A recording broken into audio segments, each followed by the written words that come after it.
David from HopeLinx in Toledo, Ohio. David, thank you for coming on the podcast. Thank you. I'm excited, and shout out to The Gather for letting us film in their location. So thank you to Casey. And so when you were in the recovery house yourself, what are some small things you did to keep your hope alive that you were going to get better? Well, I think one of the most important things was not isolating and trying to surround myself with people that were on the right path.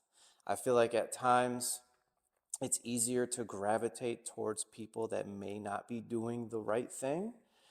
And it's easy to get sucked into that, the negativity, the bad comments or whatever it might be.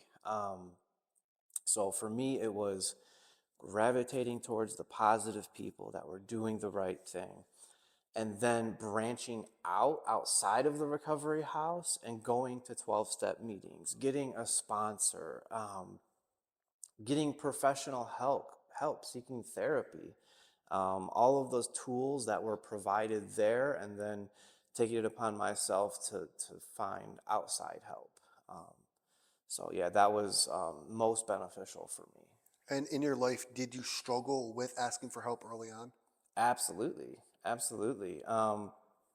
For one, I didn't know that I had a problem at first. I wasn't aware of it. So if I didn't know I had a problem, I couldn't ask for help.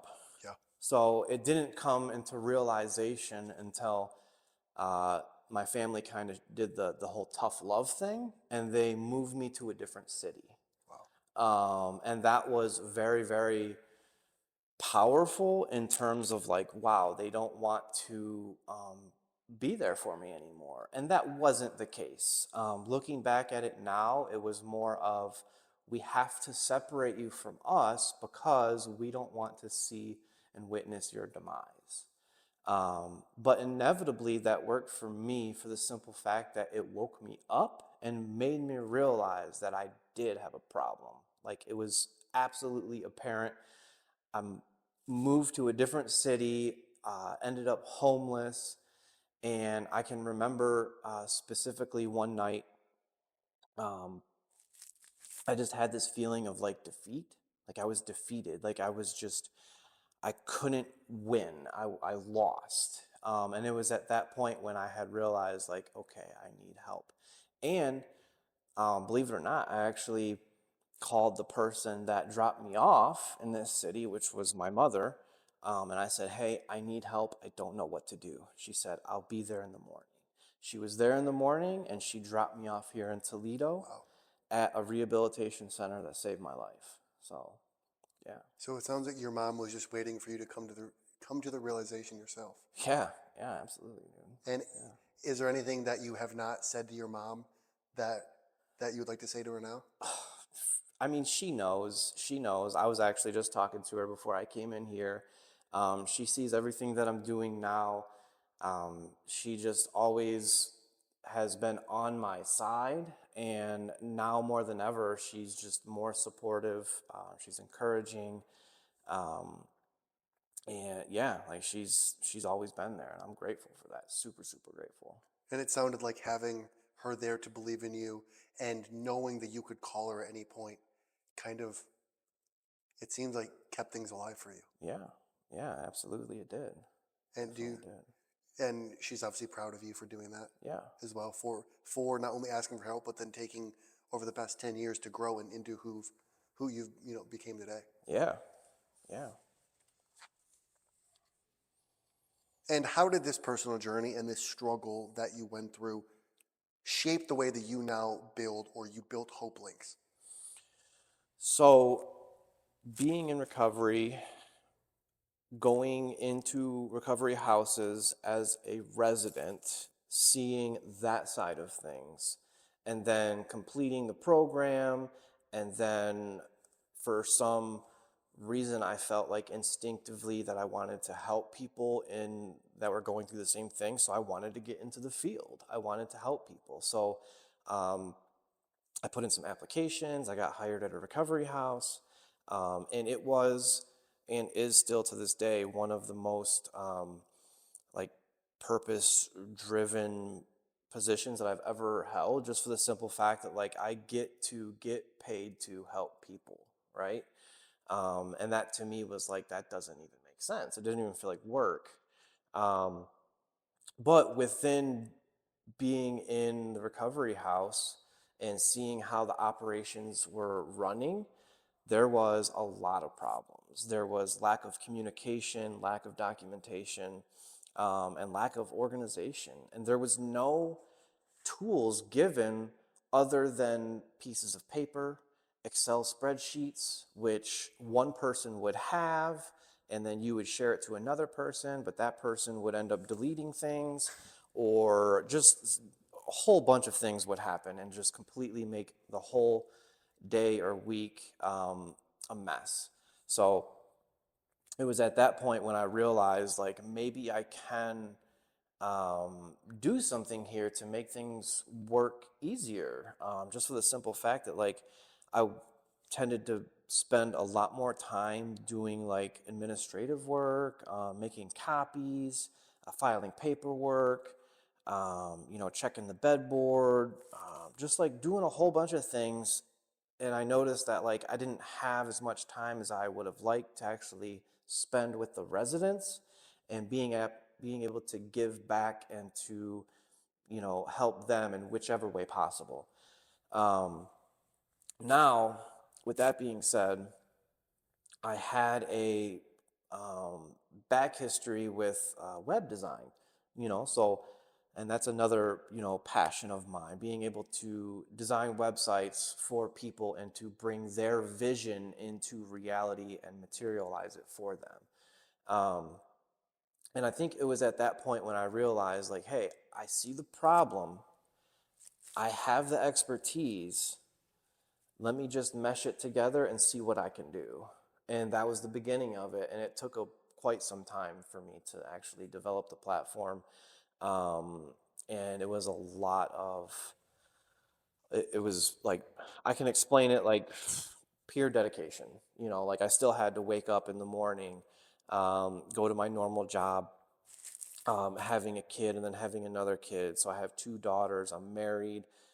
So like you just have like this full life of doing everything and trying to balance everything all at once. But I knew that I was doing it for a purpose and reason, and I seen the vision, and the mission was clear. It was to provide a tool to recovery houses for them to utilize, for them to stay organized, and to cut down administrative work and being able to spend more time with their residents to actually helping them. So that's kind of like how that came about. That's the one thing that really stuck out to me during your story is the fact that you built this so the residents could get more care. Yeah, You built this so the residents can get more help and get better faster. yeah, yeah, absolutely.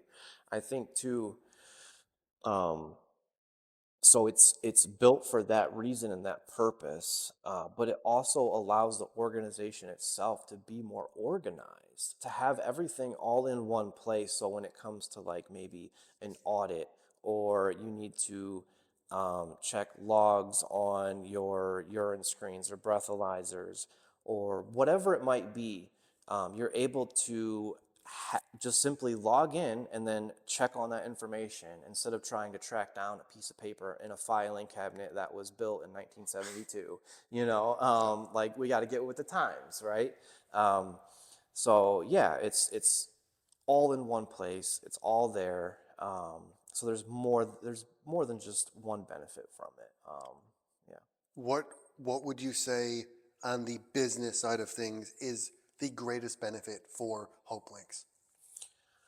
On the business end of things, Yes. as in for like the organization. Yes.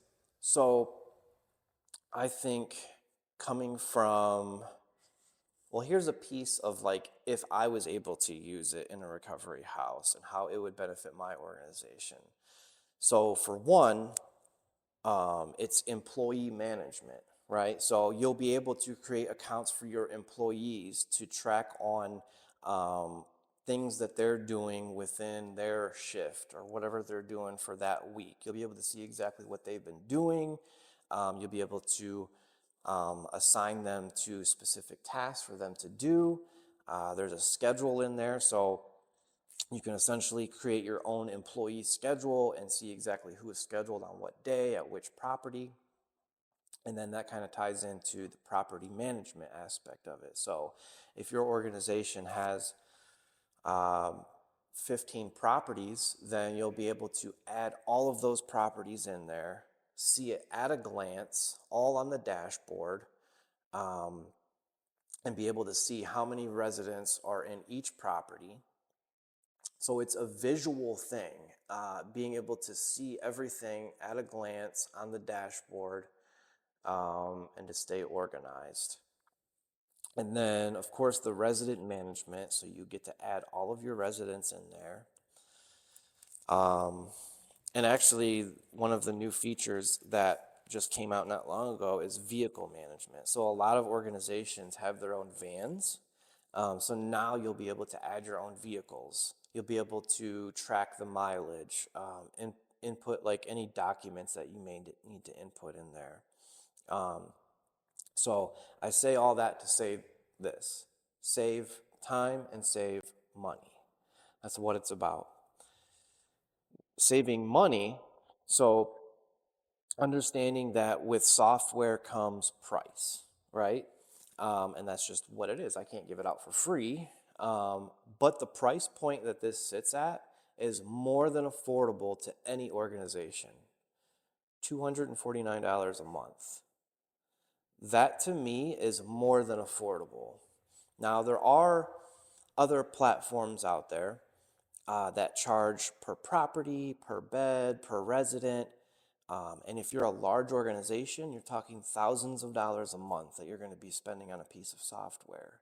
So I wanted to make this affordable not only to the smaller organizations, but to the bigger organizations. So it doesn't break their bank when it comes to shedding out money for a piece of software. Um, so yeah, time and money. I love it. And I love how it's backed by passion, personal experiences, personal struggles. Yeah, Of this is not only something I made just to make money, this is something that would have maybe helped me get better quicker. yeah, possibly, Yeah. possibly. So I truly think that that's what stands out the most is it's backed by actual passion. Yeah. And with you being an entrepreneur and then with you overcoming a drug addiction, how did the skill of overcoming struggles, being a drug addict, transfer over to the struggle of entrepreneurship? To be honest, it ain't nothing compared to what I went through and been through.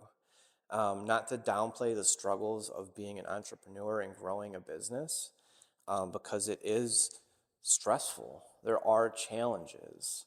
And to me, it's to the point now to where my time is the most valuable thing. Um, like I said, I have a family. I have two young daughters. I have a wife.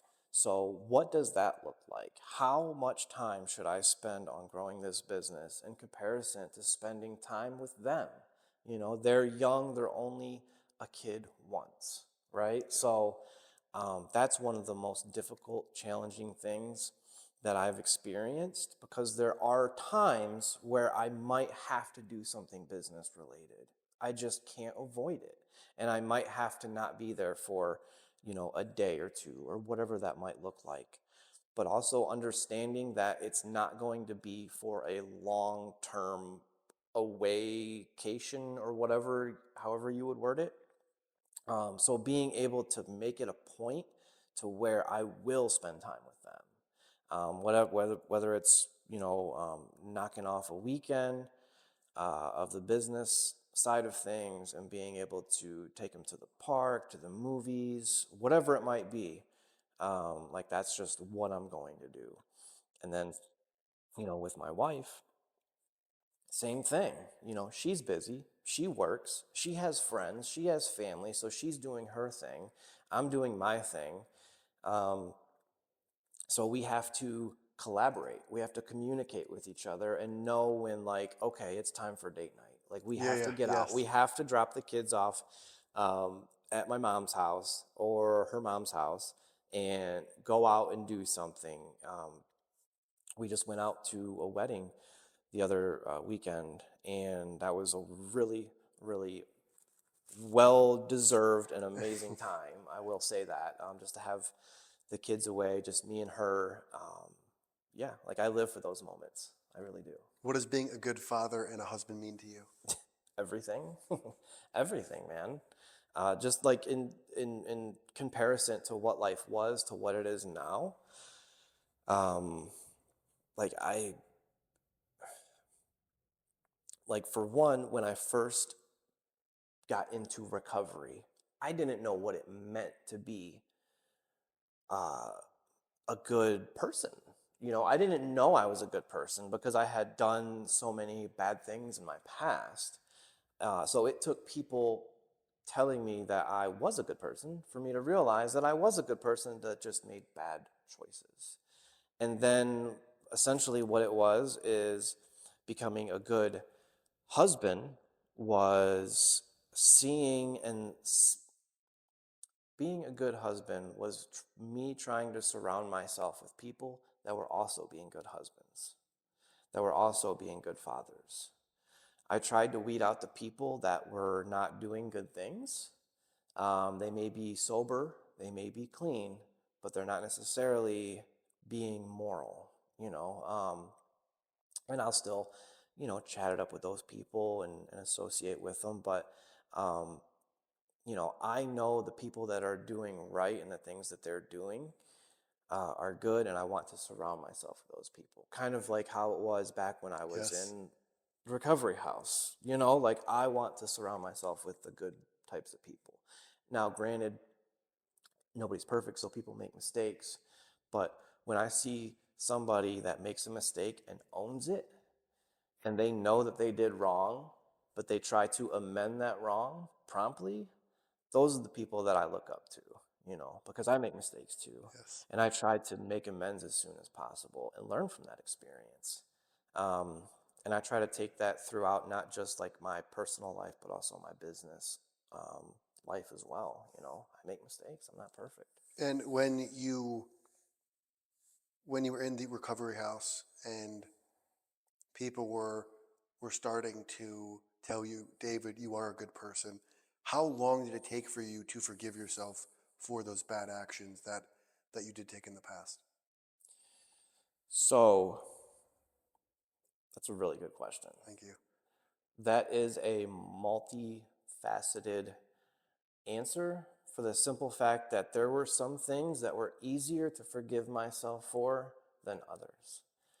Um, and I think what it came down to was once I started forgiving myself for the smaller things, getting more in tune with my spirituality and learning about my creator, and really understanding that, like, it wasn't necessarily me that did those things, it was something else within myself. So like when you are intoxicated, you're drinking alcohol, spirits, or whatever it might be, it's almost like you're in a possessive state. It's not really yourself. You're more apt to making bad decisions. And that's like that with other drugs of like heroin or crack or whatever it might be. Um, so that wasn't me. And once I started realizing that aspect of it, it was easier to come to terms with being able to forgive myself. Um, Now, just because I've forgiven myself doesn't mean I've forgotten, So, um, and that's kind of where like the professional help came into play, like seeking a professional therapist and being able to work through certain things in my life that happened to me and being able to address those issues with a licensed professional, being able to work through them um, was most beneficial for me. Absolutely. I recommend therapy to anybody, really, even if you don't have any problems. If you're an entrepreneur or whatever, sometimes I talk to my therapist about business. Yeah. I got a lot of stuff going on, so I need some feedback here. Was learning to feel your feelings something that you went through? Yeah, yeah. When I was drinking and drugging, the whole idea of it was not to feel. So when I got sober, then I was like, oh, hold on a second, what's going on here? I didn't know what it was, and it's really raw in the very beginning, very, very raw. So you have um, anger, and uh, you're either angry or happy. Like that was it. Um, and I kind of suppress my anger into where it turns into depression, right? So I was either depressed or I was really happy. And then as time went on, and I started working through the 12 steps and really understanding who I was and what I was and who my creator had intended me to be, and I started getting professional help, it took time for me to really identify other emotions that I didn't even know what they were, but I was feeling, you know. And still to this day, like I'm still learning. There's still some emotions and feelings that I feel that I'm like, hold on a second, what's that? But I have, um, my wife, she's more apt to like knowing what these feelings are. So when I Yeah, explain to her what this is or what am I, she's like, oh, that's that. And I'm like, oh, huh, okay, good to know. So yeah, I love it. it's good to have people that know more than you. Yeah, yes, it is 100%. Yeah. I have one more question for you, David. Okay. When you finally did get 100% clean, how did that make you feel? Um, so it was scary in the beginning because it was essentially my best friend. I had known something that I could take that would make me feel or not feel. It would make me feel more in control of my life. And when I let that go, there was a time where it was almost like a grieving stage of knowing that I couldn't live life continuing using or drinking. And it got to a point where I felt like it was on the other side too. Like I couldn't continue life if I was sober and clean. And I think it was at that moment when I realized, yeah, like I'm ready to do this. I'm ready to do this, step in 100% and give it my all. Um, and then I think as time passed, it's easier to forget about your past. Um, and there has been times where, um, it did get hard. It did get really hard. But being able to stay connected with whatever support I have, being able to continue with seeing a therapist, being able to still communicate with what's going on within myself. That's kind of like, I don't know, like kind of like the trick to staying sober, And I know like the grand overall feeling is relief. It's relief that I don't have to live that way anymore. I can provide for my family. I can be a good husband. I can be a good father. I can be a good son, and I can show up at my mom's house or my dad's house unannounced, and they're not going to turn me away. They're not going to drive me to another city and drop me off, Yeah, you know. So it was all worth it, man, and it's still worth it. And yeah, if anybody is struggling with trying to get sober or they got sober and they relapsed, just do not give up. Like, do not give up. Keep trying. Um,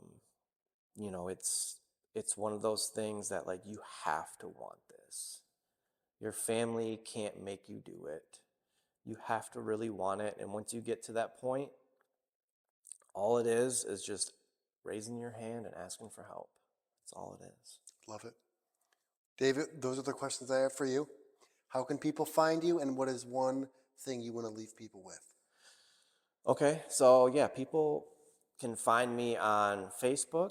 Um, you can go to my website, hopelinx.com.